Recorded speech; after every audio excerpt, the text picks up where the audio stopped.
2017 সালে সৎ ভাই মোহাম্মদ বিন নায়েফকে অবৈধভাবে হটিয়ে মোহাম্মদ বিন সালমানকে যুবরাজ হিসেবে ঘোষণা দেন সৌদি আরবের বাদশাহ সালমান বিন আব্দুল আজিজ আল সৌদ।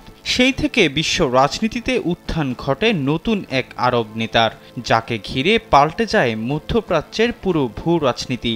এমনকি রক্ষণশীল সৌদি সমাজেও আসে অবিশ্বাস্য রকমের পরিবর্তন। সম্প্রতি ব্রিটিশ সংবাদ মাধ্যম বিবিসির এক প্রতিবেদনে উঠে এসেছে তার উত্থানের ভয়ঙ্কর এক গল্প। সেখানে বলা হয় 2014 সালে তৎকালীন সৌদি বাদশাহ আবদুল্লাহকে রাশিয়া থেকে প্রাপ্ত একটি বিষযুক্ত আংটি দিয়ে হত্যা করার পরামর্শ দিয়েছিলেন মোহাম্মদ বিন সালমান। শিয়া বাটার ও ভিটামিন ই সমৃদ্ধ lily glam beauty soap. Lily, always beautiful. দেশটির এক সাবেক শীর্ষ নিরাপত্তা কর্মকর্তা জানান, একটি গোপন নজরদারি ভিডিওতে বাদশাকে এই বিষ প্রয়োগের ব্যাপারে এমবিএস এর অভিপ্রায়ের কথা উঠে আসে। তারপর তাকে রাজদরবার থেকে নিষিদ্ধ করা হয়। অনেকদিন রাজার সঙ্গে তার হাত মেলানো নিষিদ্ধ ছিল। সাধারণত সৌদি মসনদে কার পর কে বাদশাহ হতে পারে তা নিয়ে আগ্রহ থাকে পশ্চিমা দেশগুলোর, কিন্তু এমবিএস এতটাই তরুণ ও অপরিচিত ছিলেন যে কেউ ভাবতেই পারেনি এই তরুণ কখনো এত দ্রুত সৌদি মসনদের উত্তরাধিকারী হতে পারেন।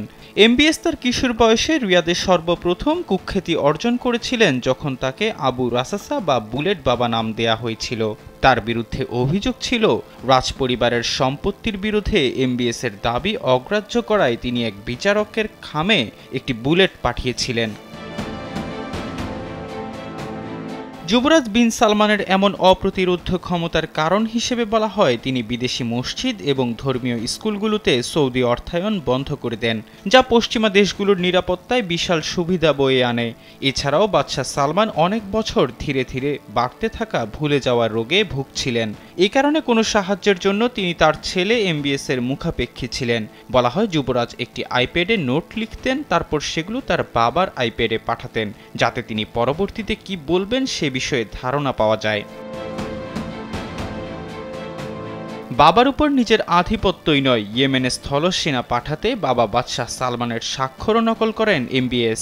বিবিসির the kingdom the world's most powerful prince শিরোনামে একটি ডকুমেন্টারিতে এমন অভিযোগ করেন সাবেক সৌদি নিরাপত্তা কর্মকর্তা সাদ আল জাবেরি। এহসান আব্দুল্লাহ, কালবেলা ডেস্ক।